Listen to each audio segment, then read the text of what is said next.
bekukan nilainya dengan representasi komunitas ini, tapi kenyataannya mereka juga berubah. Suatu waktu orang Kajang akan berubah. Saya tanya kenapa? Nanti suatu waktu jika ada ular sudah menuju ke ya dia cuma nunjuk ke sini apa dengan simbol itu. Lalu suatu waktu ada juga rumah yang berjalan, ya.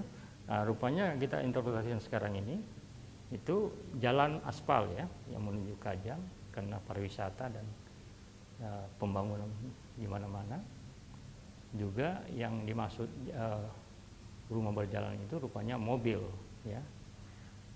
Nah, itu ternyata ya dengan adanya itu perubahan mulai terjadi dengan kawin-mawin mereka, dengan pasar yang banyak ya, tapi anak muda juga mulai mencari warna-warna lain. Tapi untuk orang tua itu tetap, saya kira tetap pertahankan konsep itu.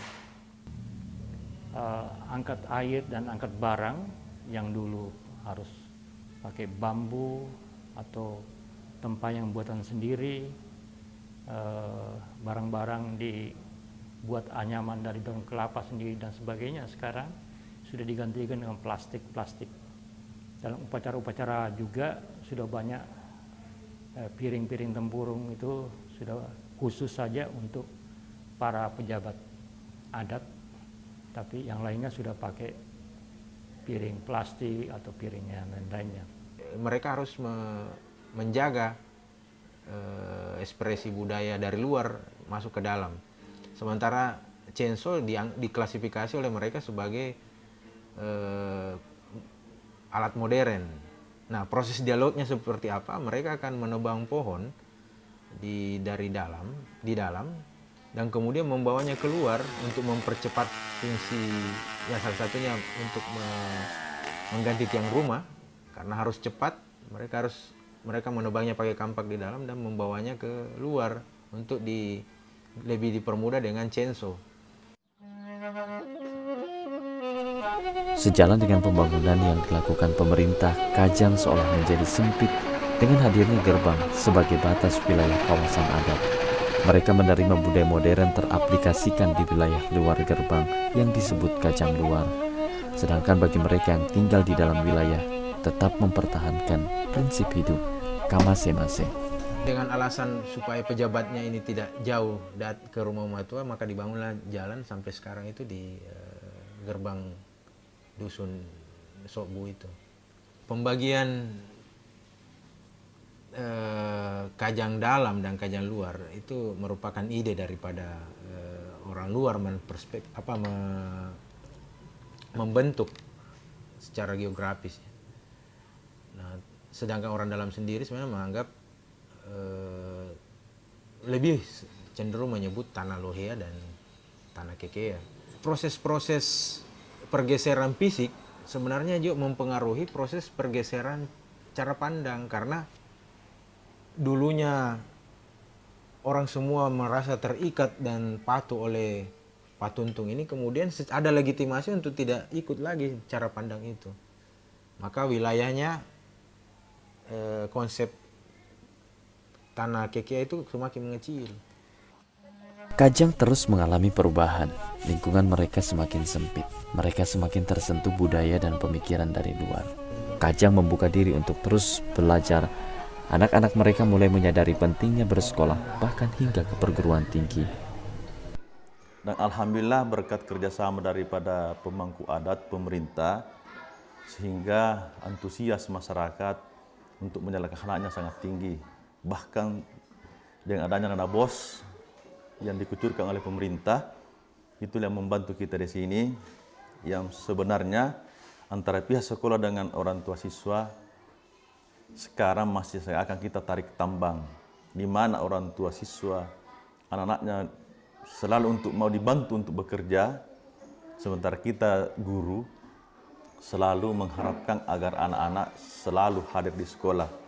Walaupun berada dalam sangat jauh dari keramaian dan tenaga pendidik yang begitu kurang dibandingkan dengan sekolah lain, tapi tidak ketinggalan dari segi prestasi.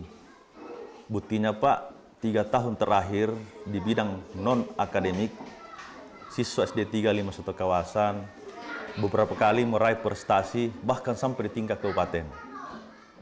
Namun khusus di bidang akademik, kami betul masih menyadari bahwa di tingkat kecamatan belum mampu berbicara.